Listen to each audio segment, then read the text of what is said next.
What's going on, everybody? EnteR ChatZ MaN here, and today I am back with another Lord of the Rings of Power kind of little impression, or just my kind of thoughts wrapped up video.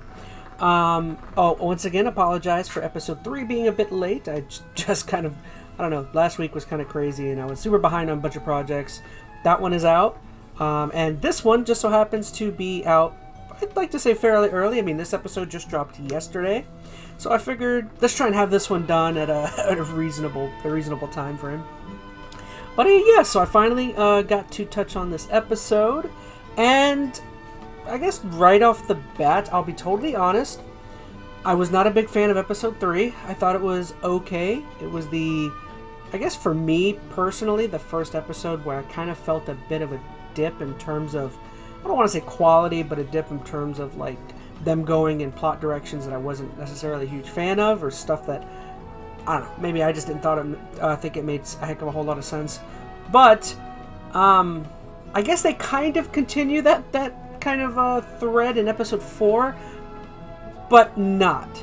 I'm trying to think of how to phrase this. So for me, the first half of this episode kind of continues on with some of those things from episode 3.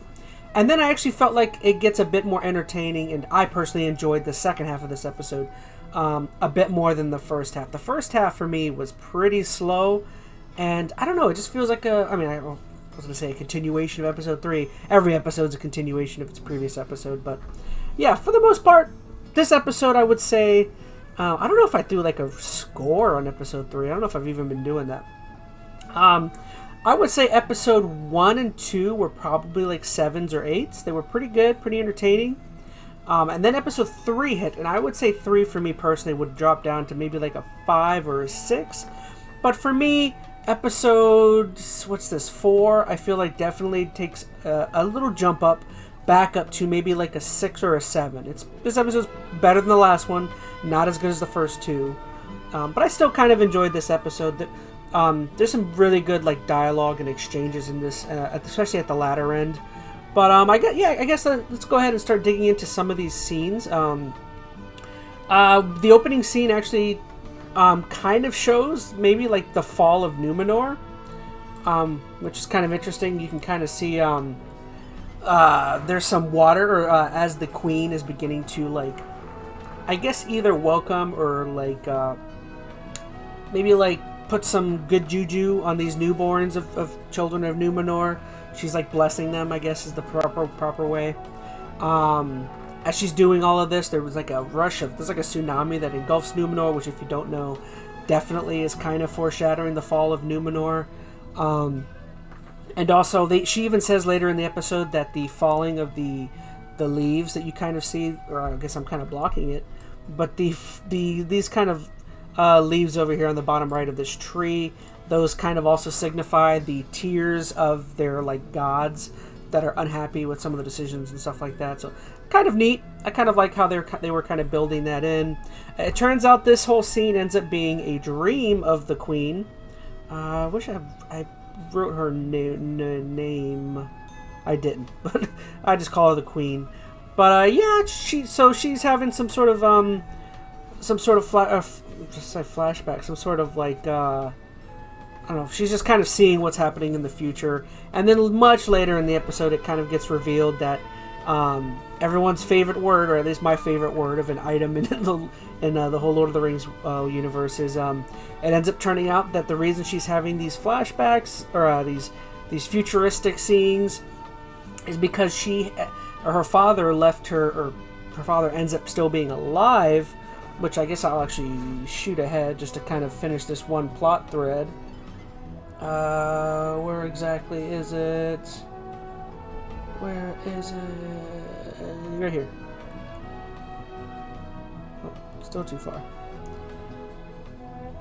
But yes, her father ends up still being alive.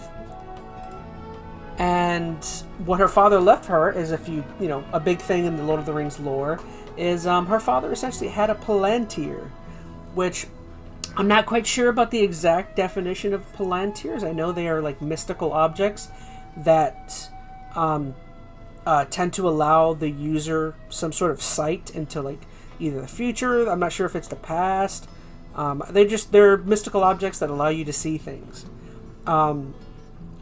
If like the first time I had ever seen a Palantir, which I think probably most people who never read the books, but like for me, my first introduction to Lord of the Rings was the original movie, The Fellowship. And for me, that was my first time seeing a Palantir because of Saruman. Saruman, when he becomes, or what people think, I think the theory is when he becomes indoctrinated at some point when he gains the Palantir that he shows off in the first one to Gandalf. But yeah, that's actually for me the first time I had seen a Palantir, which that was a great scene. I'm not going to go on for a rant too much, but that was a great scene of Gandalf kind of telling him, "No, you shouldn't have this. You should know that people can see into you and do all sorts of heinous things." And I don't know, but yeah, that was my personal first time. So basically, this Palantir, I guess each of them is different. I'm not quite sure if they're all ball shaped or not. Please do let me know down in the comments if that is the case. But yeah, this Palantir basically that the Queen has, I'm not quite sure if their message that the Palantir gets across is all singular, or if it can show different things to different people. But I guess maybe I just answered it. Maybe it only shows one thing, because the Queen shows Galadriel, Galadriel goes to the top of the tower because she, I don't know, she's kind of digging in. She gets kind of talked into to do it by Halbrand, because the Queen's just kind of not doing things that I guess make a heck of a whole lot of sense or favor them. So they go after the king, because they want to try and like overrule her in a way. But it turns out the king is actually legitimately sick and is basically on his deathbed. But yeah, so basically this Palantir, it shows the downfall of Numenor. It shows this wave of Wata, which is kind of interesting that it just continuously seems to show that one image. So what's next? Next we have this one guy who got beat up by Halbrand.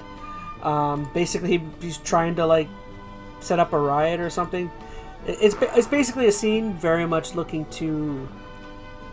It's a pretty typical like anti-elf message that he's kind of sending. So they're very much planting the seed of like racism and stuff, and it's like, is that needed in this world? I mean, now that I think about it, I guess there is already some forms of racism, much later on, at least in the Third Age, I think, with a lot of the Elves and the Dwarves and the Orcs. So I guess I can kind of see it fitting. But yeah, it's all this scene I didn't think was that interesting. It's just this guy that kind of quells the uprising. Gosh, I can't say it enough. This whole story of the plot of everything happening in Numenor, with the Queen, with Elendil, I almost said Elrond, and Isildur and Galadriel, all of these, Halbrand.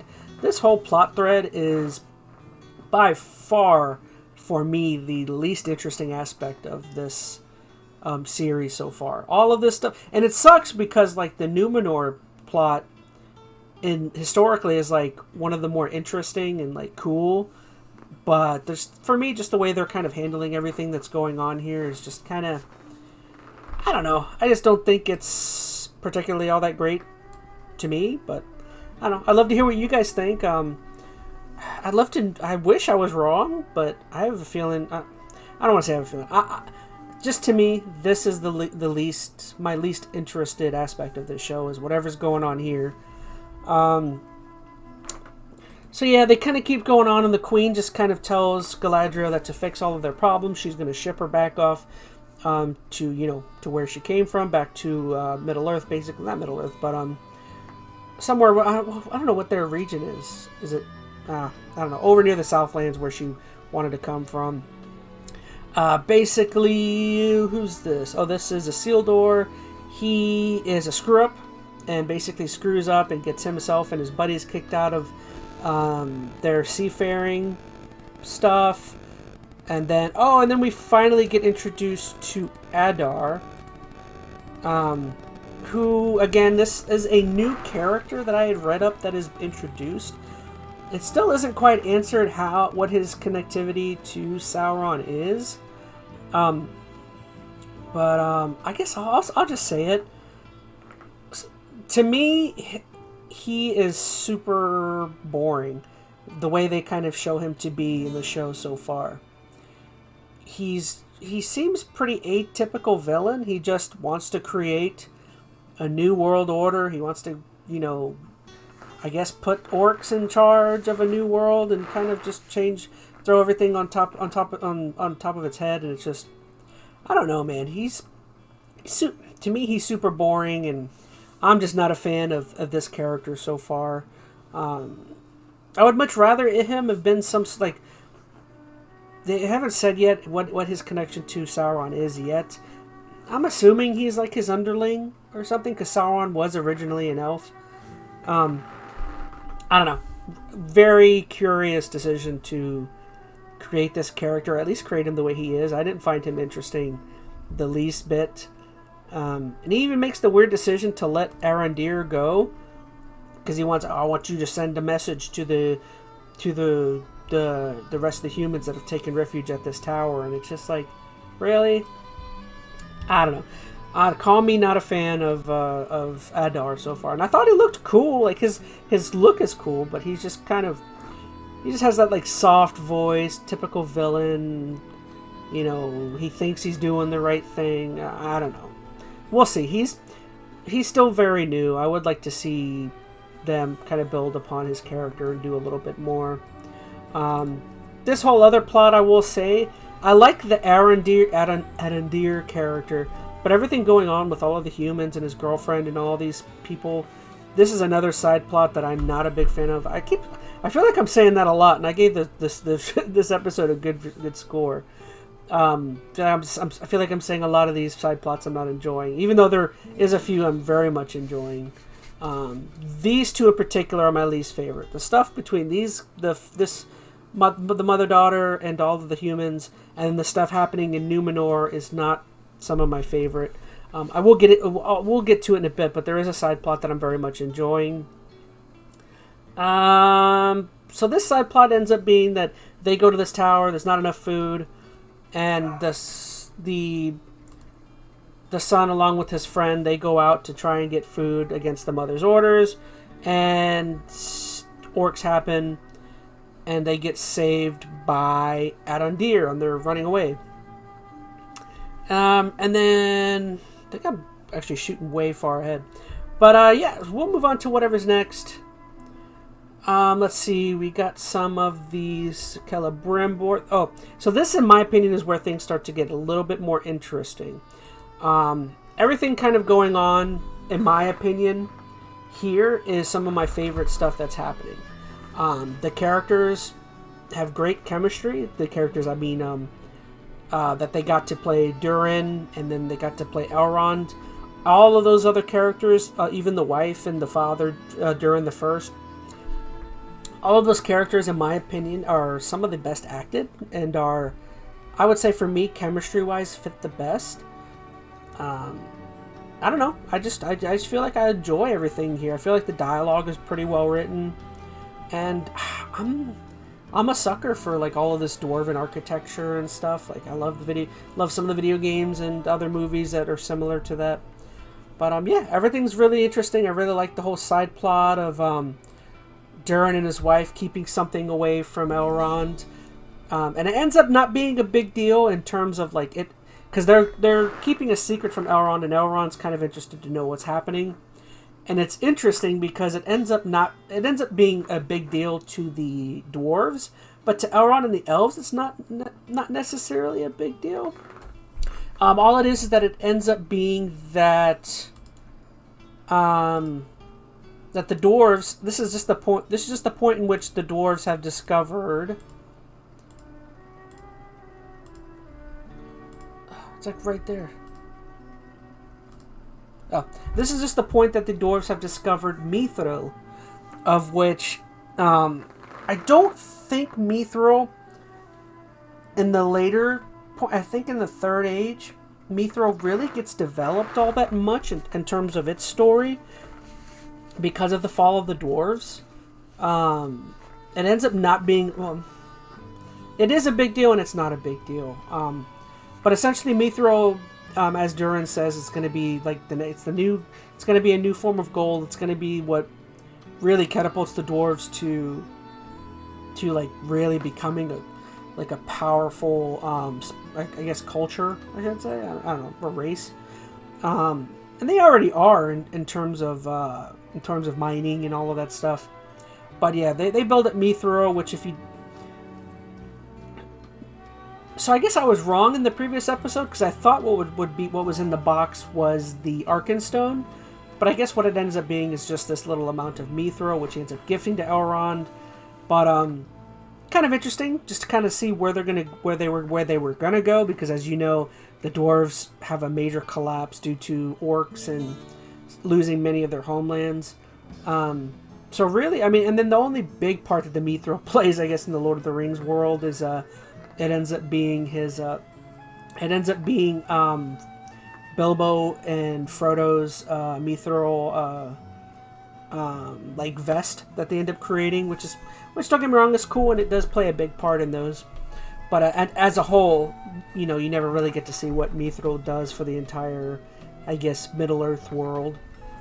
But yeah, there's like a big collapse, I know, that happens here, and gosh, it moves back to these. This is another more new character that they introduced, but this guy is some sort of I don't know. He works for like this one speaker who works for the queen, and they're building up some sort of romance love plot between him and Elendil's daughter, and it's just like, I don't know if I particularly care about where they're gonna go. I actually just got done watching The Broken Sword as their video on this episode, and I think what they said they think it's gonna go is that Elendil and Isildur are going to possibly take the side of the elves, because they have to, because in the battle of the last battle of the, I don't know, in the final battle with Sauron, Elendil and Isildur are there, obviously, but I don't know if the one, because in the books the daughter is actually a son, and I don't know if the son is actually in that battle. So I think they're taking liberties by creating her, by turning him into a daughter. So they're taking liberties, because I'm assuming what's going to happen is she's going to instead maybe take the side of the humans and not get involved with whatever happens.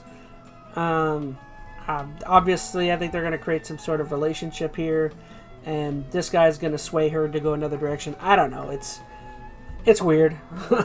It's not something I'm like looking forward to, but let's see here. So we get here. This is the part where Halbrand convinces Galadriel to go up into the tower and look for the queen's father, which, what else we got? This is the Palantir part. This is the boy escaping, and then this is Arondir helping them. This scene was kind of cool. I'm not quite sure. See, it's kind of weird, because there's a point where Arondir actually catches an arrow, like, mid-air. And I want to say I didn't like it, but man, it's hard to say I didn't like it because oh crap, I forgot the name of the character's name. Legolas. Gosh, I don't know why I was thinking Gimli. Because in Legolas, and even in the original trilogy of the Lord of the Rings, Legolas even does some crazy things. So I want to say I didn't like this, but it's not completely off-brand for an elf to be able to do some crazy things. Like even in the Hobbit series, I think I remember Peter Jackson having Legolas do some like weird stuff, but I don't know. So it's not that big a deal. I'm reaching, I guess. This was another fantastic scene right here. I actually really enjoyed this scene of Durin being all mad and stuff at his father because his father's doing something, and it's just a great scene of Durin kind of being mad and maybe saying some things that he probably shouldn't have said, But it's a great scene of like Legolas telling him, listen, you may not like your father, and you may have problems with him, but you should be happy that you have your father to talk to, because I don't, and all of that stuff. And Legolas, and Elrond just kind of saying things you would expect Elrond to say. He's, this actor and the writing for this character is really good. For these characters, I should say, in general. It's just Elrond just consoling him, telling him, you might be angry at him, but he's your father. You should appreciate the time you have with him and stuff. And you can definitely tell that Durin and Durin's wife really appreciate the kind words. And he goes in and talks to his father right here, who is Durin the First, who I believe is, Durin the Restless, or the Undying or something. And this is a fantastic scene I really enjoyed, because, again, it even showed that, like, his father is even a really wise and very, very, very, very good king in a way, because he says, I was angry and I'm sorry, I shouldn't have said all that. And then Durin the First telling him, you don't need to apologize. I understand. You're going to be a fine leader someday, and all sorts of great stuff. They're kind of setting the seeds of. They also know that they also think that the elves though are up to some things, because Durin the Second gets invited by Elrond to go to some event, and he tells him go, but while you're there, see if you can figure out what these elves are up to, which I kind of appreciated. Let's see, we get the scene of Arondir catching up to the humans and telling them what Adar had said.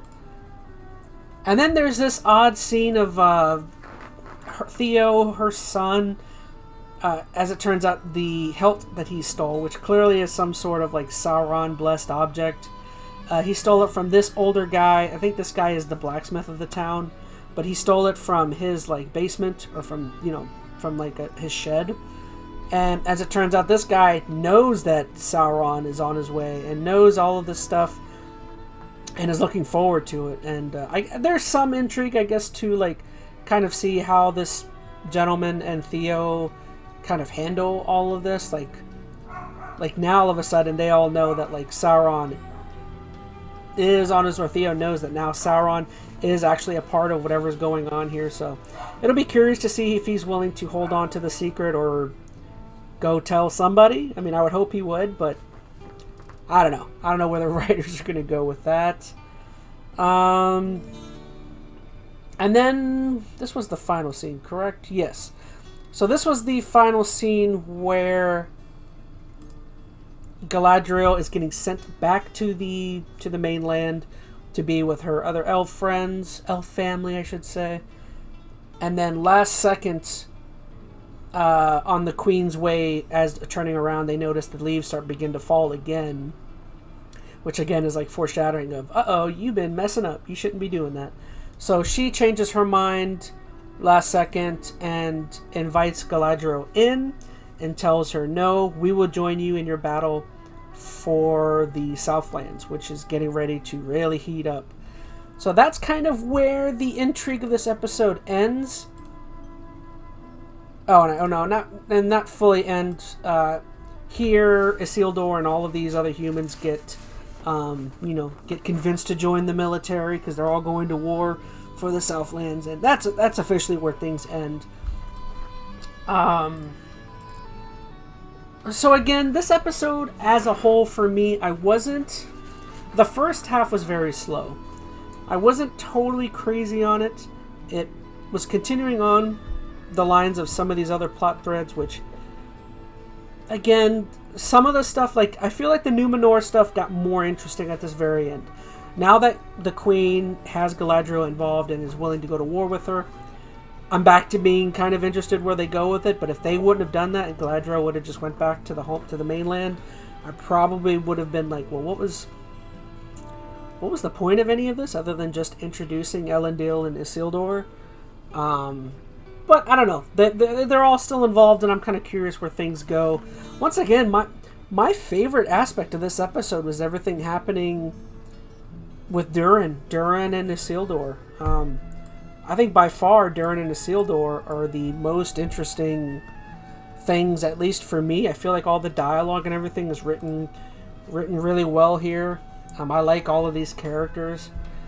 The stuff with Adandir, not particularly sold on it. I feel like it started off really good at that encampment in episode 3.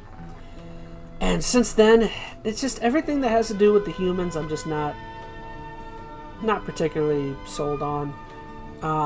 I should also say that, like, in this episode, Galadriel kind of sucks. Like, I don't know why this character was written so well in the first 2 episodes, I felt. And then, ever since then, I feel like they've kind of stumbled with Galadriel. She's too... I don't know, for her age and where she is in her life, like... I think at this point she's been alive for, like, thousands of years, and she's just not quite as, like... as wise and not as intelligent as you would think. Like, she does go in the direction of still believing Sauron is alive and that he is in the Waits, but just how she's going about, like, dealing with the Númenóreans, and she's not very strategical in her, like, planning. She just seems to just do, and it is kind of annoying to see the Halbrand character having to give her advice and to suggest what she should do. It's like, dude, what do you know? She's Galadriel. She's like one of the most powerful beings in all of Middle-earth. It's just... And that's another thing, is like, she is one of the most powerful beings in all of Middle-earth, but we haven't seen anything magical from her yet. I'm not astute in terms of the lore, so I'm assuming she's, like, ridiculously young in her age at this point, because, like, I mean, the Galadriel later, like, she would destroy this Galadriel. She's way cooler. But I don't know. Maybe she's still learning and stuff. Who knows? Again, I like the character at first. She's just, the last few episodes, I feel like she's not really good at political stuff. She's not really careful with her words at all. She's just kind of upfront and very, this is what I'm going to do. This is what you're going to do. You know, I don't know. Anyways, guys, that was my thoughts on episode 4. Once again, I feel like this episode made me slightly more interested than episode 3. I feel like episode 3 was not great. That was really the first turnoff, I would say, so far. But yeah, for the most part, there's still a couple plot elements that I'm interested in. There's a couple I'm not interested in at all. I guess ultimately the most disappointing thing is the whole Adar thing. Their main villain of this series, other than Sauron, Adar, is kind of sucks, in my opinion. I don't know. We only saw a short amount. I shouldn't say that. Well, let me see a little bit more, I guess, before I pass judgment. But I don't know. I would love to hear what your guys' thoughts on episode 4 was, and what your thoughts on the whole series are up to this point. Please let me know down in the comments. Let me know if you think I'm ill-informed, or my opinions aren't very good so far.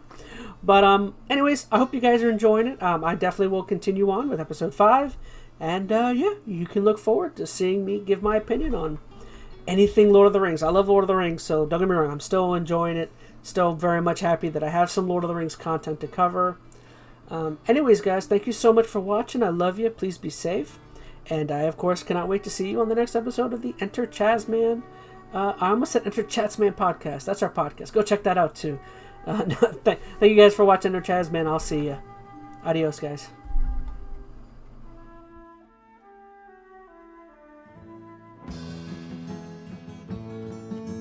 Hey now, I see you made it through the video and liked or even possibly loved it. Well, if you want to see any more additional content or you'd like to get into contact with me, consider checking out some of my social medias right here. And if you'd like to go above and beyond and want to support my channel monetarily, here is also a couple places where you can do so. And if nothing else, simply liking, sharing, and subscribing would make me the happiest Chazman on the planet.